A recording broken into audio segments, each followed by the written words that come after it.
Hey everybody, this is Alex Merced from alexmercedcoder.com, and this is a new episode of the Web Dev 101 podcast. I don't have too much to say today. I just want to make sure you guys are aware of some of the new content that I've put out there. I've added some new Svelte 101 videos to the Svelte playlist, so it's been a while since I've done some Svelte, so I decided to go revisit it, go a little bit deeper than I've done in the previous videos. So go check those out. So those are going to be in the Svelte playlist. Same thing with StencilJS. I went back and redid my StencilJS 101 videos.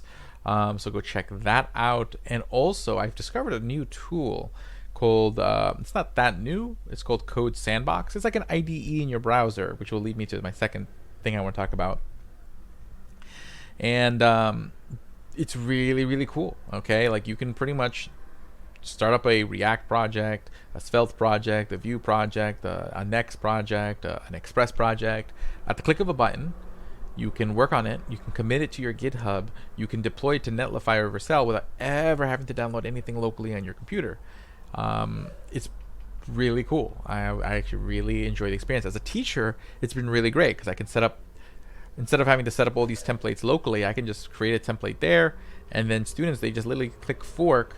They don't have to go fork GitHub repo, clone it to their computer, make sure that they run npm install and all this stuff. They can just fork the CodeSandbox and they're good to go. And I can get moving with my lesson. So this has been fantastic. And the ability to deploy and whatnot, I mean, you could literally work from a Chromebook and just develop a whole app.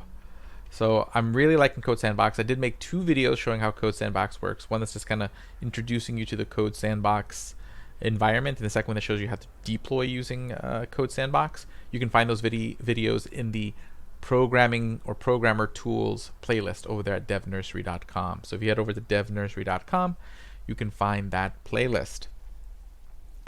And the last step I want to mention is I'm on the wait list. I wish I knew how to get on the wait list earlier. So I'm seeing all the other devs doing their YouTube videos about GitHub CodeSpaces. But if you haven't seen one of those videos yet, it's essentially VS Code in the browser. It's literally VS Code in the browser. Because Azure is where Microsoft makes most of its money nowadays.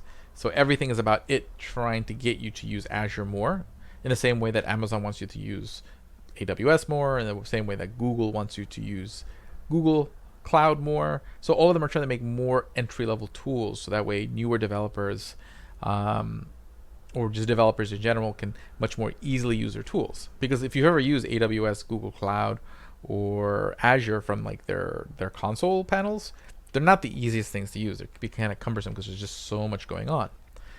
So like Amazon Web Services created AWS Amplify, which is kind of like their version of Netlify. Same thing with Google Cloud, who has Firebase, which is not just like Netlify, but also has a lot of other features built into it, but it's a lot easier to use in the Google Cloud console.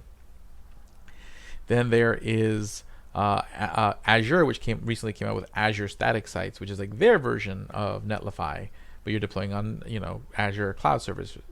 These are just easy, free ways to deploy a static website.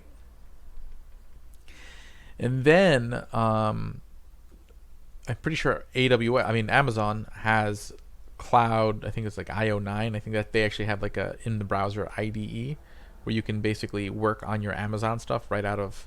It might be called Cloud9. I always forget what it's called. Where you can work on your stuff straight in the browser, but it's not VS Code. And I think this whole VS Code in the browser thing did exist in Azure before, but now it's directly in GitHub with GitHub CodeSpaces. So you could literally open up a repo, because again, Microsoft also owns GitHub. You could open up a repo, open it up in this online code space, which is just VS Code, and work on the repo directly from the browser. You don't have to sit there and re-clone it to another machine, or if you don't have access to your machine, you want to you're on a Chromebook and you want to do development, you can just open up a code space and get to work.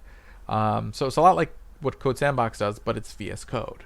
So if you like VS Code, which I do, this is really cool. Definitely a feature I want to get access to as soon as they get to me in the waitlist. Now, I still like that CodeSandbox is like the built-in deployment with Netlify and Vercel, but at the end of the day, deploying with Netlify and Vercel is still just connecting a GitHub repo. So as soon as you connect the GitHub repo, you can just work on it with Google Cloud Spaces, and ta-da! And I think you actually have tools so you can deploy it into Azure directly if you want. But I don't have access to CodeSpaces yet, so that's not a thing I've tried yet. Other content that I've created recently, I did create some new React videos, new Express videos. Those are in the playlist. They're just like new 101 videos that are better than the old 101 videos, along with all the other more advanced videos that are already in those playlists. And I've created a new TypeScript 101 video. So check those out. Again, you can find all that at devnursery.com. Make sure that you're join the Slack channel, join the Discord channel over there at devnursery.com. Especially if you join the Discord channel, it does give you an update every time I upload a new video. So do check that out. Otherwise, I'll see you guys on the next video. Have a great day.